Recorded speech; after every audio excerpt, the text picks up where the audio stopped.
দিনমজুর থেকে লাখপতি এক যুবকের ভাগ্য বদলের সত্য গল্প। প্রথম পর্ব। অষ্টম শ্রেণী পাশ করার পর পেটের দায়ে যে ছেলেটি মাথায় মাটির ঝুড়ি তুলে নিয়েছিল, সেই কিনা এক বছরে আয় করল লাখ টাকা। কিভাবে বদলে গেল এই দিনমজুরের ভাগ্য? চলুন জানা যাক আজকের গল্পে। উত্তরবঙ্গের নাটোর জেলার একটি প্রত্যন্ত গ্রাম। ভোরের আলো ফুটতে না ফুটতেই চারিদিকের কুয়াশা ভেদ করে পাখিদের কিচিরমিচির শব্দ শুরু হয়ে গেছে। কিন্তু এই শান্ত স্নিগ্ধ সকালটি ইসমাইল হোসেনের পরিবারের জন্য কোনো নতুন বার্তা নিয়ে আসে না। প্রতিদিনের মতো আজকেও তাদের ঘুম ভেঙেছে একরাশ অনিশ্চয়তা আর পেটের ক্ষুধা নিয়ে। ইসমাইল এক অতি দরিদ্র পরিবারে জন্মগ্রহণ করে। তার বাবা ছিলেন একজন সামান্য ক্ষেত মজুর, যার দৈনিক আয়ে কোনো মতে একবেলা ভাত জুটলে অন্য বেলায় উপোস থাকতে হতো। ভাঙা টিনের চাল, খড়ের বেড়া, এটা ছিল তাদের মাথা গোঁজার ঠাঁই। বর্ষাকালে চালের ফুটো দিয়ে পানি পড়ত, আর শীতকালে হিমেল হাওয়া বেড়া ভেদ করে হাড় কাঁপিয়ে দিত। এত অভাব অনটনের মাঝেও ইসমাইলের ছোট বোনটি যখন খিদের জ্বালায় কাঁদত, ইসমাইলের বুকটা ফেটে যেত। কিন্তু সে কখনো ভেঙে পড়েনি। যদিও সে চরম দরিদ্র পরিবারে বড় হচ্ছিল, তবুও সে কখনো হতাশ হলো না। তার চোখের কোণে সব সময় একটা চাপা স্বপ্ন জ্বলজ্বল করত। একদিন সে এই দারিদ্র্যের অন্ধকার দূর করবেই। ইসমাইল পড়াশোনায় বেশ ভালো ছিল। গ্রামের সরকারি প্রাথমিক বিদ্যালয় শেষ করে সে স্থানীয় উচ্চ বিদ্যালয়ে ভর্তি হয়েছিল। অত্যন্ত কষ্ট করে ছেঁড়া বই আর জোড়াতালি দেওয়া খাতা নিয়ে সে অষ্টম শ্রেণী পর্যন্ত পড়াশোনা করেছিল। পড়ালেখার প্রতি তার ছিল প্রচন্ড আগ্রহ। ক্লাসের শিক্ষকরাও তাকে নিয়ে আশা দেখতেন। কিন্তু নিয়তির লেখন ছিল অন্যরকম। হঠাৎ করে তার বাবা কঠিন রোগে আক্রান্ত হয়ে শয্যাশায়ী হয়ে পড়েন। পরিবারের একমাত্র উপার্জনক্ষম মানুষটি যখন বিছানায়, তখন পুরো সংসারের ভার এসে পড়ে কিশোর ইসমাইলের কাঁধে। ঘরে চাল নেই, বাবার ওষুধের টাকা নেই। এমন্ত অবস্থায় পড়াশোনা চালিয়ে যাওয়া এক বিলাসী কল্পনা ছাড়া আর কিছুই ছিল না। দারিদ্র তখন তাকে নিষ্ঠুরভাবে বাস্তবতার মুখোমুখি দাঁড় করালো এবং কাজের সন্ধান করতে বাধ্য করল।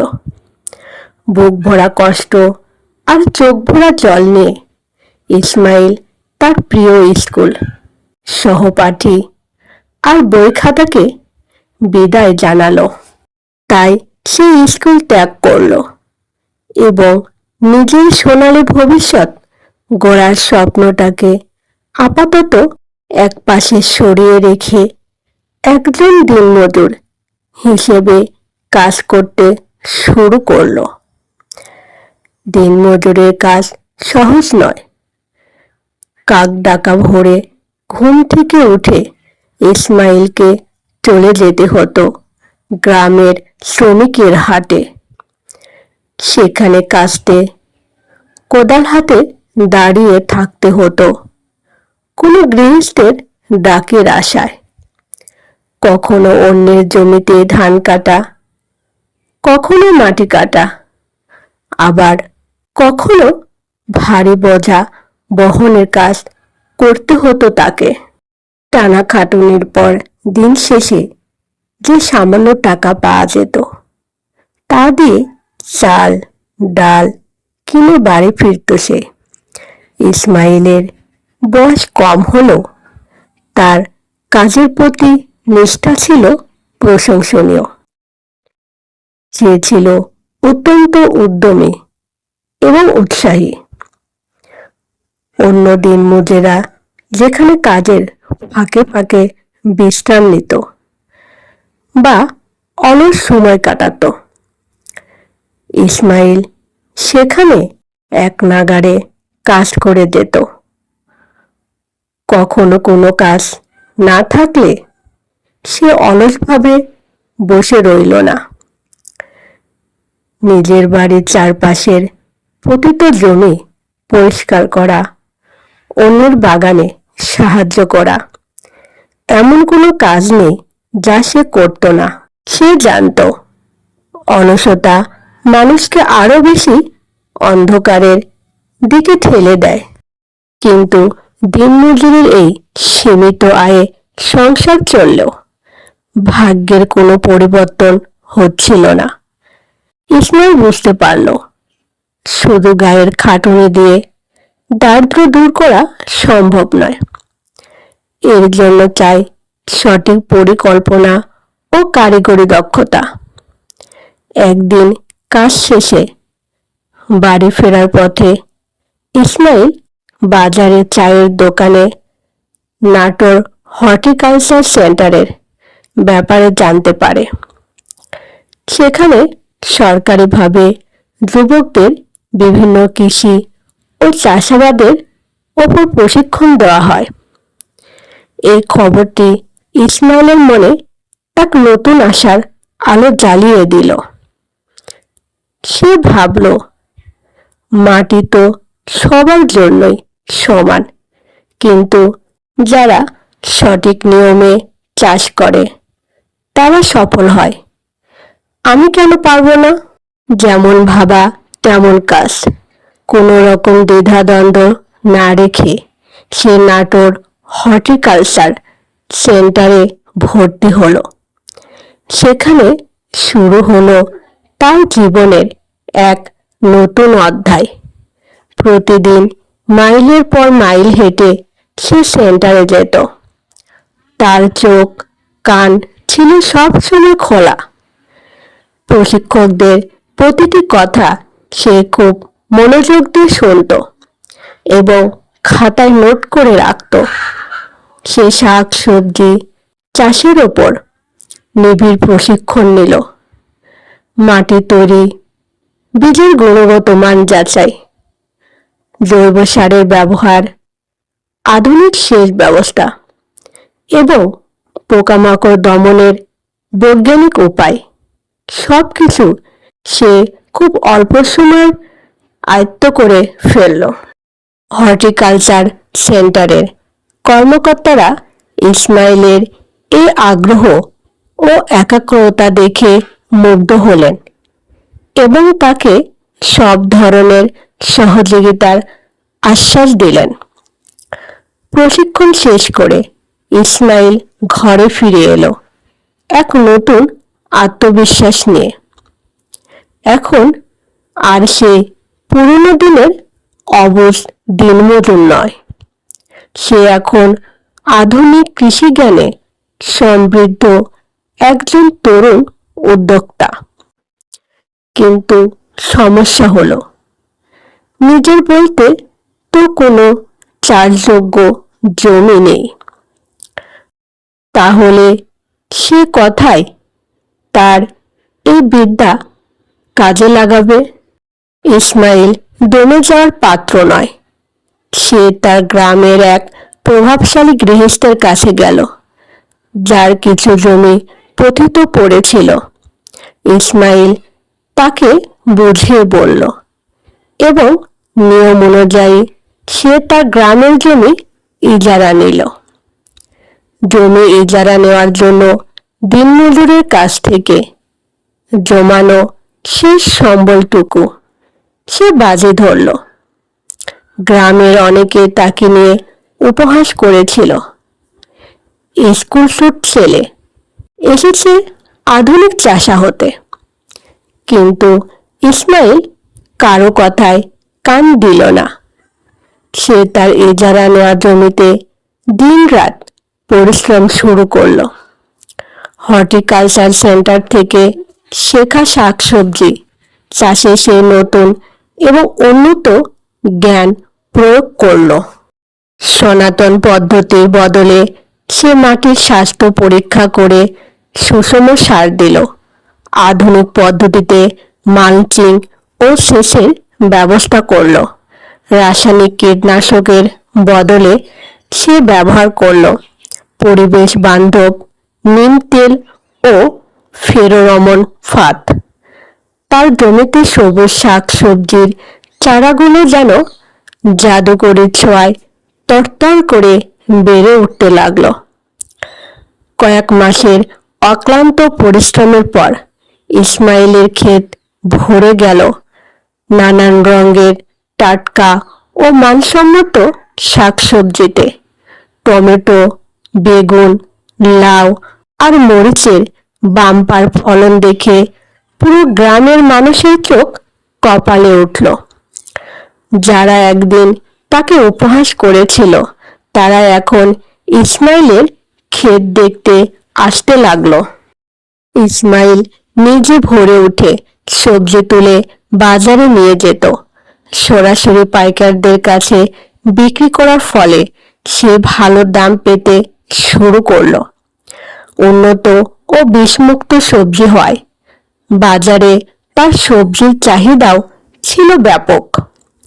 সব খরচ, জমির ইজারা মূল্য পরিশোধ করার পর ইসমাইল যখন চূড়ান্ত হিসাব কষল তখন তার চোখ আনন্দে অশ্রুসিক্ত হয়ে উঠল। সে সেই বছর মুনাফা হিসাবে নগদ 25,000 টাকা আয় করল। সে সেই সময়ে এই 25,000 টাকা ইসমাইলের পরিবারের জন্য ছিল এক বিশাল আলাউদ্দিনের চেরাকের মতো। এই টাকা দিয়ে সে তার বাবার উন্নত চিকিৎসা করালো, ঘরের ভাঙ্গা চাল মেরামত করলো এবং সংসারের কিছুটা। এই প্রথম সাফল্য ইসমাইলের ভেতরের আত্মবিশ্বাসকে বহুগুণ বাড়িয়ে দিল। সে বুঝল সততা, পরিশ্রম আর সঠিক জ্ঞানের সংমিশ্রণ ঘটলে যে কোনো অসম্ভবকে সম্ভব করা যায়। তারপর ইসমাইলের ভাগ্য দ্রুত পরিবর্তন হলো। সে আর পেছনে ফিরে তাকায়নি। পরের বছরের জন্য সে আরো বড় পরিকল্পনা করল। এবার সে শুধু সাধারণ সবজি নয়, বাজারের উচ্চ চাহিদা সম্পন্ন এবং লাভজনক ফসলের দিকে নজর দিল। সে সিদ্ধান্ত নিল এবার শীতকালে বড় পরিসরে উন্নত জাতের কপি চাষ করবে। যেমন ভাবনা তেমন কাজ। সে আরো বেশি জমি ইজারা নিল এবং হর্টিকালচার সেন্টারের বিশেষজ্ঞদের পরামর্শ অনুযায়ী উন্নত মানের ফুলকপি ও বাঁধাকপির বীজ বপন করল। শীতের কুয়াশা মোড়ানো সকালে যখন পুরো গ্রাম কম্বলের নিচে ঘুমিয়ে থাকত, ইসমাইল তখন কফির ক্ষেতে পানি দিত, আগাছা পরিষ্কার করত। একইভাবে পরের বছরও উন্নত মানের কফি চাষ করে সে বাজিমাত করল। আবহাওয়া অনুকূলে ছিল এবং ইসমাইলের আধুনিক পরিচর্যার কারণে প্রতিটি কপির আকার ও মান হয়েছিল অসাধারণ। বাজারে কপির দামও ছিল আকাশ ছোঁয়া। দূর দূরান্ত থেকে বড় বড় ব্যবসায়ীরা ইসমাইলের খেতে এসে আগাম টাকা দিয়ে কপি কিনে নিয়ে যেতে লাগলো। সবজি বিক্রি শেষে যখন চূড়ান্ত হিসাব নিকাশ হলো। ইসমাইল দেখলো সব খরচ বাদ দিয়েও এবার তার নেট লাভ হয়েছে 1,00,000 টাকা। 1,00,000 টাকা, যা এক সময় দিনমজুর ইসমাইলের কাছে ছিল একটি অবাস্তব স্বপ্ন।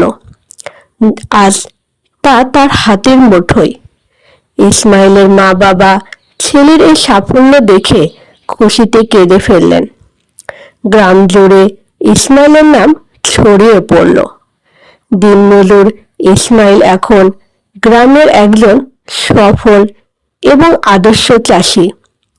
কিন্তু ইসমাইল এখানে থামতে চায় না। তার চোখে এখন আরো বড় স্বপ্ন, আরো বড় দিগন্ত। পরবর্তী পর্বে দেখা যাবে ইসমাইল কিভাবে তার এই 1,00,000 টাকাকে পুঁজি করে নিজের একটি বড় খামার গড়ে তুলবে এবং গ্রামের অন্য বেকার যুবকদের কর্মসংস্থানের ব্যবস্থা করবে। গল্পটি যদি ভালো লাগে তাহলে অবশ্যই লাইক, কমেন্ট, শেয়ার এবং সাবস্ক্রাইব করতে ভুলবেন না। গল্পের পরবর্তী অংশ জানতে আমাদের সাথেই থাকুন। সবাইকে ধন্যবাদ।